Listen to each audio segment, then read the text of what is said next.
Ah, c'est très évident, n'est-ce pas? Non. Méfiez-vous des évidences parce que cela peut vous induire en erreur et pire, cela peut vous coûter cher. Cela peut vous coûter de très bonnes relations, cela peut vous coûter des occasions d'affaires, cela peut vous coûter énormément de choses.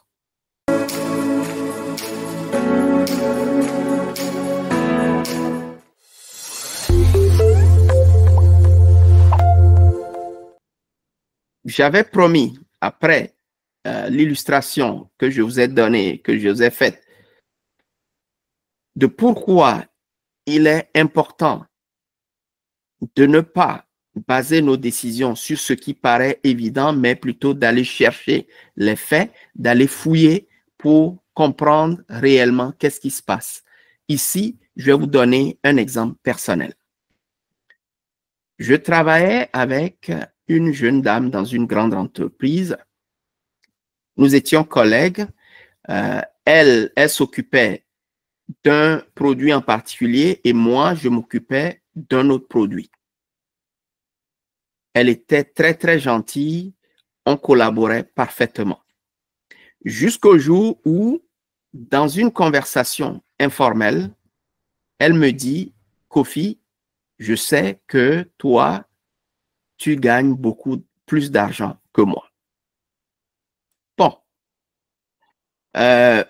normalement, selon la politique de la compagnie, nous ne sommes pas censés divulguer nos salaires.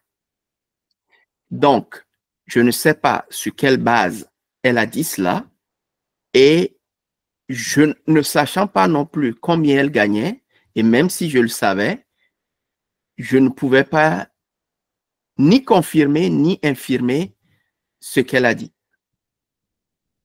Maintenant, voici ce qui se passe. Quelques jours plus tard, moi, je fais un voyage. Je vais dans une conférence que j'ai organisée dans le compte de cette compagnie-là. Et à mon retour de la conférence, normalement, je devrais avoir mon bulletin de paye. Bon, heureusement, j'ai été payé, mais c'est seulement le bulletin de paye que je n'avais pas reçu. J'ai demandé à mon supérieur immédiat, il m'a dit non, je ne l'ai pas. Très intéressant. Alors, ce qui m'a traversé l'esprit tout de suite, c'était, ben tiens, si ma collègue subitement me parle du fait que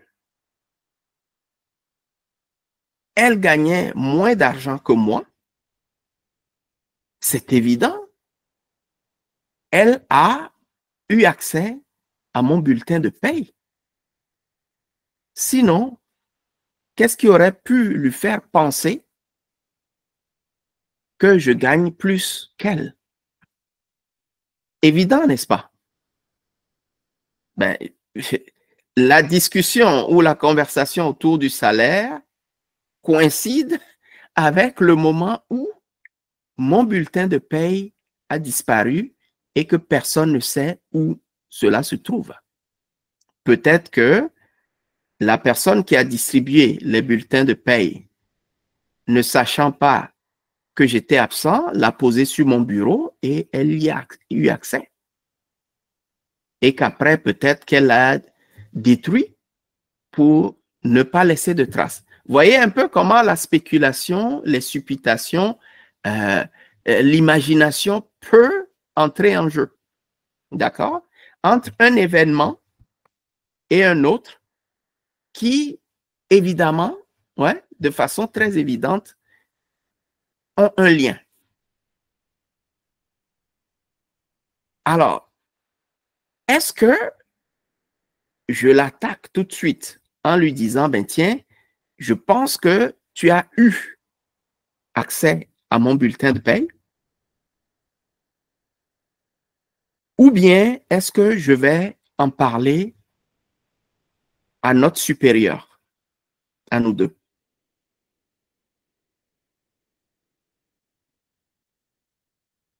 Ça, c'est ce qui m'a traversé l'esprit pendant plusieurs jours. Mais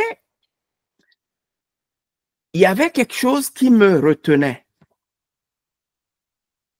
Parce qu'on avait tellement une relation de travail très, très conviviale que je me disais, avant de faire une telle démarche, avant soit de lui en parler directement, ou bien même aller parler à notre supérieur en disant, ben tiens, je pense que ma collègue a pris mon bulletin de paye parce que voici ou voilà ce qu'elle m'a dit. D'accord? Je me suis dit, ben tiens, et si il s'avérait que ce n'était pas vrai, que c'est elle qui a pris mon bulletin de paye,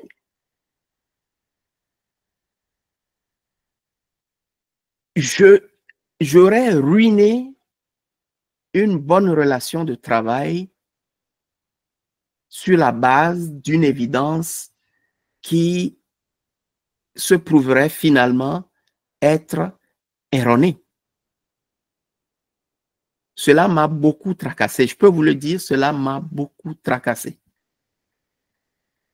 Mais voilà que, donc, j'ai beaucoup hésité. Ouais, j'étais vraiment à, comme on dit, à deux doigts de me lever, d'aller parler à notre supérieur et lui dire, ben tiens, je suis rentré de la conférence, je n'ai pas vu retrouver mon bulletin de paye, mais voici que ma collègue m'a parlé du fait qu'elle est convaincue que je gagne plus qu'elle. Donc, pour moi, c'est elle qui a pris mon bulletin de paye. On aurait même pu la renvoyer pour cela.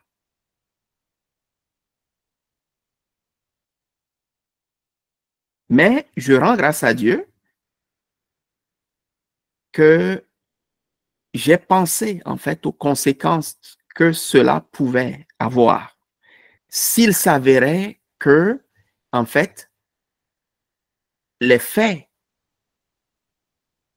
ne se concordaient pas avec ce qui pour moi paraissait évident et très évident.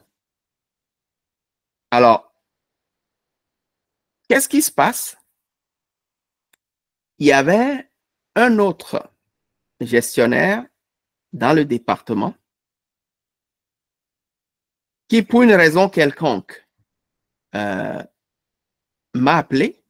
Je suis allé dans son bureau, on a discuté de quelque chose.